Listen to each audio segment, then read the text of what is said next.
You feel the heat before anything else. Not enemy fire, not fear, heat.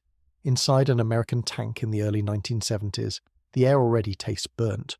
Oil, metal, sweat soaked into canvas and steel. The engine hums with a strained impatience, like it's being forced to do something it was never meant to do for this long. The crew is buttoned up, hatches sealed, radios murmuring clipped phrases that never quite sound calm. On paper, this machine is supposed to be the future. Fast, powerful, advanced. The tank that would carry lessons from Vietnam into the next war. But here's the part nobody tells you. The real danger wasn't what the enemy could do to this tank. It was what the tank did to itself, and to the men inside it. People remember the M60 as a Cold War workhorse, a bridge between generations, a reliable stopgap until something better arrived. That's the clean version, the museum version, the one that looks good in hindsight. What that memory skips over are the quiet failures, the stress fractures, the moments when crews realized survival depended less on enemy skill and more on whether their own machine would behave under pressure. So why did it disappear so fast after Vietnam? Why was a tank built in massive numbers quietly pushed aside, upgraded reluctantly, and replaced the moment a true successor was ready? By the end of this, you'll understand the dark reason the M60 didn't simply fade away. It was forced out, and once you see why, you can't unsee it. The United States left Vietnam with a problem it didn't want to say out loud. Vietnam hadn't been an armoured war, not in the way planners feared the next one would be. Tanks were used, yes, but rarely in sweeping formations. The terrain didn't allow it. Jungle, roads, villages, ambush corridors, helicopters mattered more than heavy armour. But the planners were already looking past the war they'd just fought. They were looking at Europe, the Central Front, long open stretches broken by forests, towns, rivers and ridgelines. Two massive alliances staring at each other, each expecting that if war came, it would be violent, fast and merciless. No slow escalation, no breathing room. Commanders believed the next war would be decided in hours and days, not years. Whoever gained the upper hand first might end it before it became nuclear. That belief shaped everything. American armour needed reach, accuracy, the ability to kill before being killed, firepower that could dominate at distance, protection that could withstand the first blow. The M60 looked like the answer. It carried a larger gun than its predecessor, thicker armour, improved sights. It felt modern without feeling unfamiliar. Training transitioned smoothly. Crews recognized its logic. In training fields, it looked imposing. A long gun, a heavy turret, a presence that commanded respect. Enemy analysts noticed it too. On paper, it was dangerous. The environment it was designed for was clear in the minds of its creators. Rolling European terrain, mud in spring, snow in winter, fog, forest edges. Engagements measured in kilometres, not metres. On paper, it all made sense. But war doesn't care about paper. Real terrain isn't polite. Real engines overheat. Real crews get tired. Real maintenance schedules collapse under pressure. And once the shooting started, the paper logic died. On paper, the M60 was a promise. It was supposed to be the tank that learned just enough from the past to survive the future. Its gun could punch through enemy armour at ranges that made older tanks uncomfortable. Its optics allowed for confident first shots. Its armour could absorb punishment, at least from the front. Crews trusted it at first. The gun had authority. When it fired, it didn't feel hesitant. The turret felt solid. The tank had weight, and weight felt like safety. In exercises, it dominated exposed targets. Enemy silhouettes that lingered too long simply vanished in smoke and fire. Defensive positions anchored by M60s felt stable. Enemy planners took it seriously. At distance, it was lethal. In prepared positions, it could hold ground. But the advantage came with a bill. Every improvement carried a cost. Weight that stressed the engine, heat that stressed the crew, complexity that stressed maintenance, systems that worked beautifully when everything went right and punished you when something went wrong. Those costs didn't show up on parade grounds. They showed up in mud, in cold, in long nights where engines wouldn't cooperate and radios went quiet.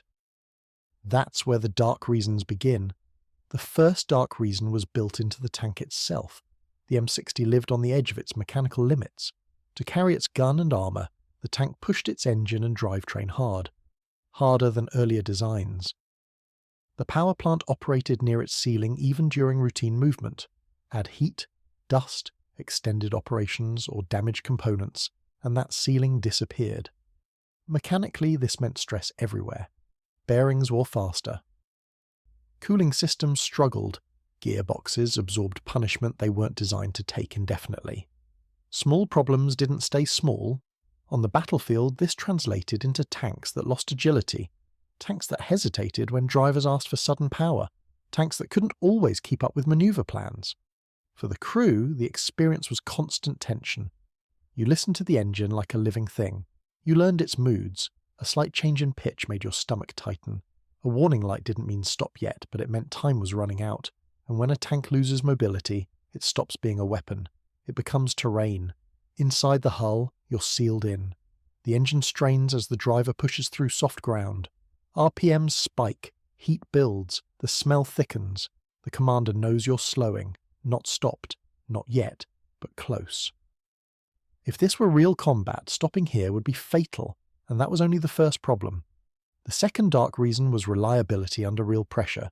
The M60 demanded care, constant care. Its systems performed well when maintained exactly as intended. But war doesn't allow perfect maintenance. Dust coats filters, mud finds every seam. Crews run on sleep measured in minutes, not hours. Electrical systems became temperamental. Hydraulics leaked. Fire control systems required patience and trust that weren't always available in combat. None of these failures were dramatic by themselves. That's what made them dangerous. On the battlefield, reliability shapes confidence. Crews who trust their machines fight aggressively. Crews who doubt them hesitate. Human experience mattered here more than numbers. Imagine sitting in the gunner's seat, crosshairs steady on a target. The tank rocks slightly. The stabilization lags for a fraction of a second. You correct. Fire. The round goes wide. In a range environment, that's a correction. In combat, it's an invitation. Crews learn to double-check, to slow down, to wait for perfect conditions. But perfect conditions don't exist under fire. That hesitation changed tactics, and tactics shape outcomes, and that led directly to the next problem. The third dark reason was doctrine mismatch. The M60 was designed for a war commanders believed was coming. Long-range engagements, clear identification, coordinated movement, time to observe and react.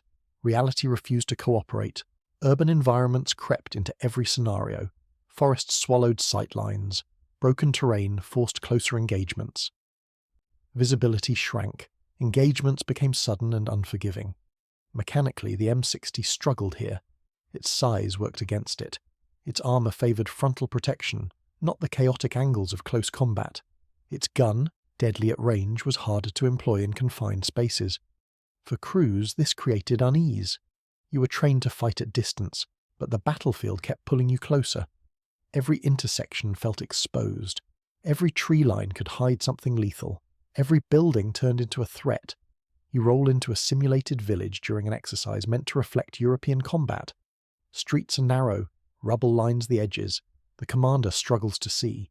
The gun can't depress enough to cover close angles. The driver inches forward, knowing one wrong move could expose the flank.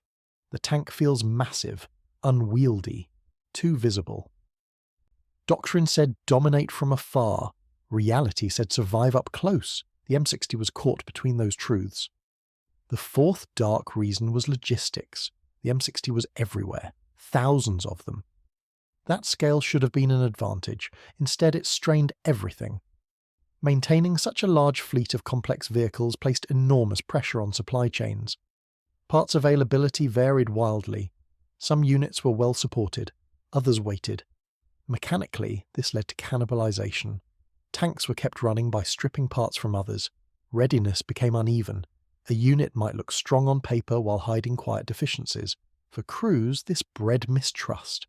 You never fully trusted your vehicle. Was it whole, or was it borrowed together just enough to pass inspection? Picture a motor pool at night. Floodlights humming. Mechanics working fast. A tank sits silent, parts removed, feeding another scheduled for training the next day. The crew watches, knowing their turn will come. In combat, uneven readiness kills momentum. Units move at the pace of their weakest machine. Plans bend around breakdowns, commanders noticed, and once commanders lose confidence, replacement becomes inevitable. The fifth dark reason was human cost. Living inside the M60 was exhausting. Heat, noise, vibration, limited space, long hours. The tank demanded attention even when nothing was happening. Crews slept lightly, listened constantly. Fatigue builds quietly, decision-making slows, reactions dull. In high-intensity combat, that matters more than armor thickness. A tired crew misses small details. A tired driver hesitates. A tired commander overlooks a threat. The tank didn't cause fear, it caused wear. That wear accumulated, and war punishes wear. The sixth dark reason was timing. The M60 arrived at the worst possible moment. It wasn't old enough to be discarded immediately. But it wasn't new enough to incorporate lessons that were becoming impossible to ignore. Technology was shifting. Crew survivability became a priority. Fire control systems improved rapidly. Night fighting went from luxury to necessity. The M60 could be upgraded, and it was, repeatedly. But upgrades are compromises, patches, adjustments layered on top of an aging foundation. Crews felt the difference when they trained alongside newer concepts. Faster target acquisition, better ergonomics, systems that worked with less effort. In exercises side by side, the contrast was painful. One tank felt like it was helping you survive. The other felt like it needed to be managed. That awareness changes how people fight. People say the M60 disappeared because it was a bad tank. That's not true. The truth is more specific, and worse. The M60 didn't fail spectacularly.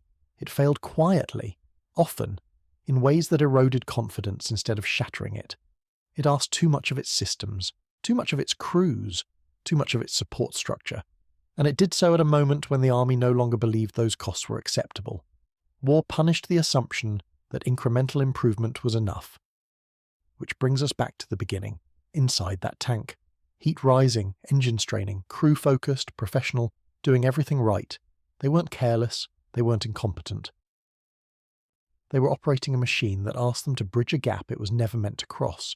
The M60 didn't disappear because it failed as a weapon. It disappeared because it exposed a truth. That survivability is more than armor. That reliability is more than design intent. That confidence is as lethal as firepower. The tank taught those lessons the hard way. And when something better finally arrived, the army didn't hesitate. That's the dark reason the M60 disappeared after Vietnam. Not because it collapsed, but because it whispered its limits too clearly to ignore. War punished the assumption, and the men inside paid the price.